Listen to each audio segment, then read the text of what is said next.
પેલા વિડીયો સાંભળો। આપણા ફૂલ જેવા બાળકોનું ભવિષ્ય ઓછું કરવામાં આપણે મા બાપ પોતે નિમિત્ત બનીએ છીએ। કેવી રીતે? આજનું રેકોર્ડિંગ મારું કરવાની છૂટ છે।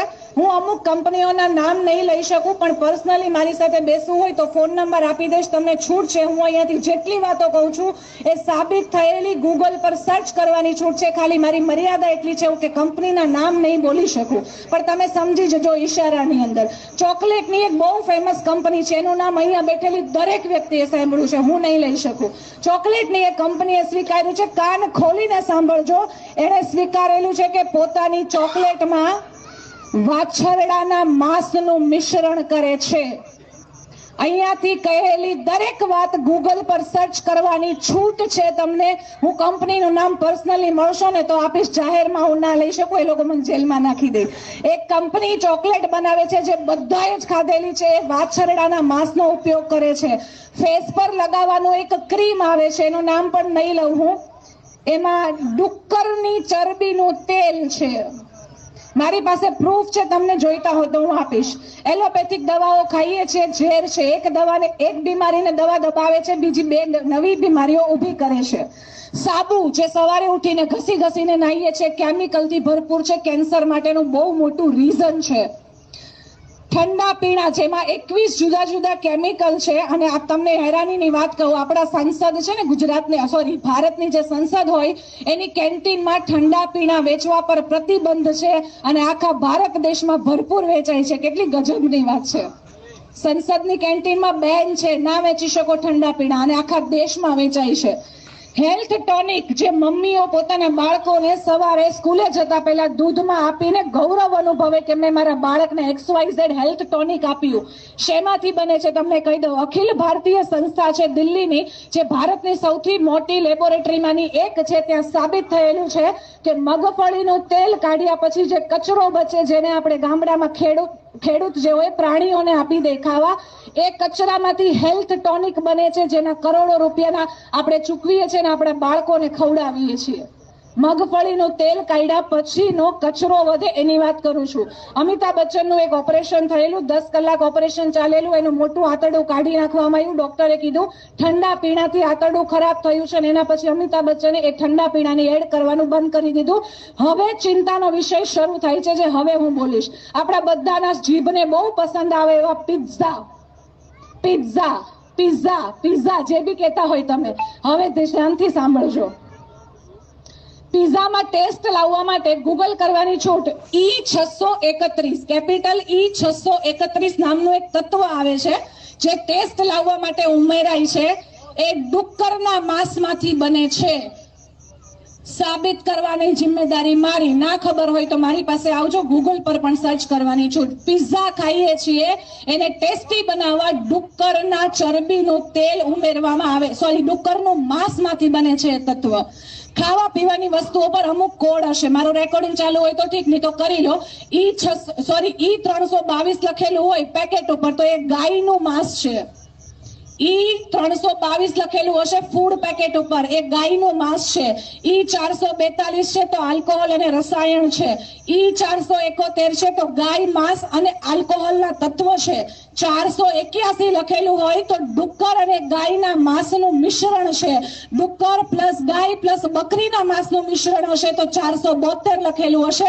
આવા અલગ અલગ 50 કોડ છે મારી પાસે, જે આપણા ફૂડ પેકેટ પર લખેલા હોય। હવે તમને એમ થાય આ ક્યાં લખેલા હોય, તો આપણા ઘરમાં આવતી ચોકલેટ, આપણા ઘરમાં આવતી ચિપ્સ, આપણા ઘરમાં આવતા બિસ્કિટ, કુરકુરે અને 1 મિનિટમાં તૈયાર થાય એ શું, એના પર છે। વિશ્વાસ ના આવે ઘરે જઈને ચેક કરજો। ઘરે પાઉંભાજી બનાવી છે પણ ટેસ્ટી કરવી છે, એટલે આપણે મસાલા લઈને આવીએ। જેટલા મસાલા છે ને બધામાં આ તત્વો આવે છે। આઈસ્ક્રીમ બહુ ભાવે છે। આજે એક ખુલ્લી વાત કરું, તમને ના ખબર હોય તો, કોઠી આઈસ્ક્રીમ સિવાયના જેટલા આઈસ્ક્રીમ છે, મોટી બ્રાન્ડની નામ આપો મને, હું ના લઈ શકું નામ, પણ તમે કોઈ બી બ્રાન્ડનું નામ આપો, કોઠી આઈસ્ક્રીમ સિવાયના બધા આઈસ્ક્રીમમાં માંસના કન્ટેન્ટ છે। માંસના કન્ટેન્ટ છે। તમે કહેશો અમારે જીવવું કે ના જીવવું, કેમ આ બધાના ઓપ્શન અવેલેબલ નથી? બધું જ અવેલેબલ છે, જે માંસ વગર પણ ખાઈ શકાય। અહીંયા વાત છે ને સત્વની છે। આપણે એમ ખેડૂતમાં પોતાના ખેતરમાં ચીભડા ઉગાડ્યા હોય ને તો એમાં એક ચીબડું જો કડવું નીકળે ને તો આપણે શું કહેવત બોલીએ ખબર? આખો વેલો બગડી ગયો છે. એક સવાલ પૂછું, આપણું બાળક પહેલો નંબર લાવે આપણને ઈર્ષ્યા થાય છે? નથી થતી. પણ બાજુવાળાનું બાળક પહેલો નંબર લાવે ને તો ઈર્ષ્યા થોડીક થાય છે. એનું કારણ ખબર? આપણું મૂળ બહુ સારું છે, આપણે સત્વવાળા લોકો છીએ. તો બગાડ ક્યાંથી આવ્યો સમાજમાં? આ બધી વસ્તુઓ, ખરાબ વસ્તુઓ ક્યાંથી આવી? તો કે કહેવત છે આપણા વડીલો કે અન્ન એવું મન, અન્ન એવો ઓળકાર. આ બધું બહુ મોટું ષડયંત્ર છે તમને ને મને હિન્દુ ના રાખવાનું, તમને ને મને ગાયનું માંસ ખવડાવવાનું. બે પ્રકારના યુદ્ધ ચાલે છે. એક આપણા બોર્ડર ઉપર સૈનિકો લડે છે ને બીજું યુદ્ધ તમારે જોવું હોય ને તો વલસાડ થી લઈને વડોદરા સુધીનો હાઈવે રાતે 1 વાગ્યાથી સવારે 4 વાગ્યા સુધી જ્યારે તમે ને હું ઘરમાં ઊંઘતા હોય ને તો ગૌરક્ષકો એવા છે જે પોતાનો જીવ જોખમમાં નાખીને રોજ રાતે ગાયોને બચાવે છે. ગાયોના માંસનો અને માણસના ભ્રૂણનો એટલે કે ગર્ભનો સૌથી મોટો અરબો ખરબોનો વેપાર આજે આ દુનિયામાં ચાલી રહ્યો છે. તમે ને હું જો થોડું ખાવાનું બંધ કરીશું તો કદાચ થોડી ગાયો કપાવાની બંધ થશે. એક મૂવી છે સાઉથનું યશોદા મૂવી સાઉથનું છે, એકવાર જોજો તમને સમજાશે અહીંયાથી હું શું કહી રહી છું.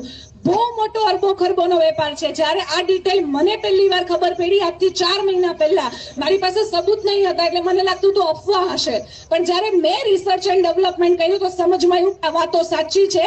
આ વાતને 4 મહિના થયા. છેલ્લા 4 મહિનામાં મેં પિઝા નથી ખાધા, ચોકલેટ નથી ખાધી, બિસ્કિટ નથી ખાધી, ચિપ્સ નથી ખાધી, મેં કોઈ વસ્તુ નથી ખાધી. મેં ખાવાનું છોડી દીધું. જ્યારે બી મારી સામે હવે કદાચ મન થાય ને તો હું સવાલ પૂછું, હું હિન્દુ છું, હું શાકાહારી છું, શું હું ઈચ્છું કે ગાયનું માંસ ખાઉં? છું તમે ઈચ્છો તમારું બાળક ગાયનું માંસ ખાય? દેખાતું નથી પણ એ વેફરમાં છે, દેખાતું નથી ચોકલેટ બિસ્કિટમાં એના તત્વો છે. આ કાન આમ નથી પકડાવતા, આમ પકડાવે છે. ડાયરેક્ટ ખબર ના પડે એટલે એના સાયન્ટિફિક નામ લખેલા છે, E3020 આવા અલગ અલગ નામ આપેલા છે. તો સવાલ છે કે શું આપણે હિન્દુ છીએ? અને જો હિન્દુ હોય તો આ બધું ના ખવડાવવું જોઈએ. તમને એવું લાગે બાળકો રહે જ નહીં? કોણે કીધું ના રે? મારો 2.5 વર્ષનો છોકરો છે, 2.5 વર્ષનો. અહીંયા સામે અત્યારે લાવું તમે એને ચોકલેટ બિસ્કિટ ચિપ્સ બતાવશો એટલે એમ કહેશે છી, નો. એને ટેસ્ટ નથી કર્યું. ચોકલેટ, બિસ્કિટ, વેફર, ઠંડા પીણા, આઈસ્ક્રીમ. ઘરમાં 10 લોકો બેસીને આઈસ્ક્રીમ ખાતા હોય ને બાજુમાં ઉભો હશે એમ બોલશે છી, આ બધા ગાંડા કહેવાય જે ખાય ને એવું એ બોલે છે. 2.5 વર્ષનો છે. એને મારા મોબાઈલનો ફોન લોક ખોલતા નથી આવડતો. મારા ઘરમાં ટીવી નથી. તમે કહેશો કેવી રીતે જીવાય? મારા ઘરમાં ફ્રીજ નથી. મેં બહુ બધી ફોરેન ટ્રીપ કરી છે, આખા ભારતમાં ફરી છું, ઇન્ડિપેન્ડન્ટ છું, પોતાના દમ પર ઘર લીધું છે, ગાડી લીધી છે, મારો બિઝનેસ કરું છું, 47 નંબરનો સ્ટોર મારો હતો, તમે વિઝિટ માટે આવ્યા હશો, ખબર હશે. પણ મારા ઘરમાં ફ્રીજ નથી, હું નથી વાપરતી.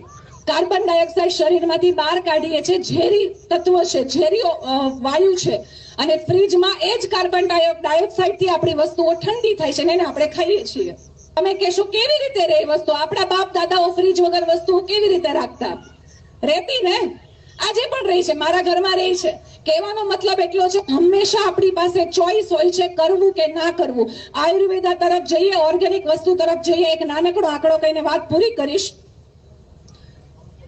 ભારતના 135 કરોડ લોકોની આબાદી છે.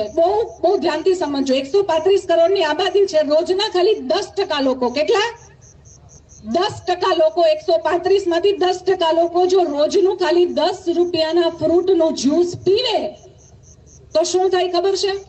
મહિનાના 3,900 કરોડ રૂપિયા દેશમાં જ રહેશે, બહાર નહીં જાય. મહિનાના કેટલા? 3,900 કરોડ રૂપિયા. અને એક બીજી તમને આંધળું અનુકરણ પશ્ચિમનું, જે ઠંડા પીણા આપણે ઝેર પીએ છીએ ને એનાથી શું થાય છે? રાઈટ નાઉ રોજના 7,000 કરોડ રૂપિયા, મહિનાના નથી કેતી, કેટલા કહું છું? રોજના 7,000 કરોડ રૂપિયા વિદેશી કંપનીઓ ઠંડા પીણાના નામે આપણને ઝેર પીવડાવીને આપણા દેશમાંથી લૂંટીને લઈ જાય છે. અગર આપણે શેરડીનો જ્યુસ પીશું, રસ, ફ્રૂટનો જ્યુસ પીશું, નારિયેળનું પાણી પીશું ને તો અરબો ખરબો રૂપિયા આપણા ખેડૂતોને મળશે. આત્મહત્યા નહીં કરે એ ઉપર આવશે ને ભારતના પૈસા ભારતમાં રહેશે. આ ખાલી તમારા દિલમાં સવાલ નાખવા માટે વાત છેડી હતી.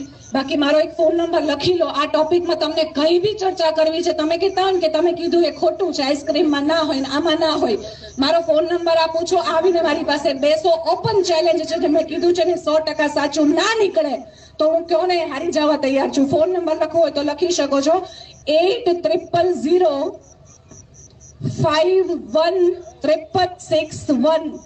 ફરીવાર બોલું છું 8000516661. વૈશાલી મારું નામ છે. અને તમે કહેતા હોય કે આ બધું મારે છોડવું છે, કેવી રીતે, બીજું એને શું અપનાવું બદલામાં, એનું પણ સોલ્યુશન છે મારી પાસે. એની ટાઈમ કોલ કરો, કોઈ પણ પ્રકારની મદદ જોઈએ મળી જશે. મારા પરિવારના થકી હું ઉજળી છું, એમનો સપોર્ટ છે, એટલા માટે અહીંયા ઊભી છું. ઇન્ડિપેન્ડન્ટલી મારા પરિવારને હેલ્પ કરું છું અને ખુદ પણ આગળ વધું છું. મને મોકો આપવા માટે thank you so much. Desai પરિવારનો અને બિઝનેસ એક્સપોનો ખૂબ સરસ એક્સપિરિયન્સ રહ્યો. અજયભાઈ સ્પેશિયલી થેન્ક યુ, વડીલોનું થેન્ક યુ, પૂરી મેનેજમેન્ટ ટીમ અને મને સાંભળવા માટે થેન્ક યુ સો મચ.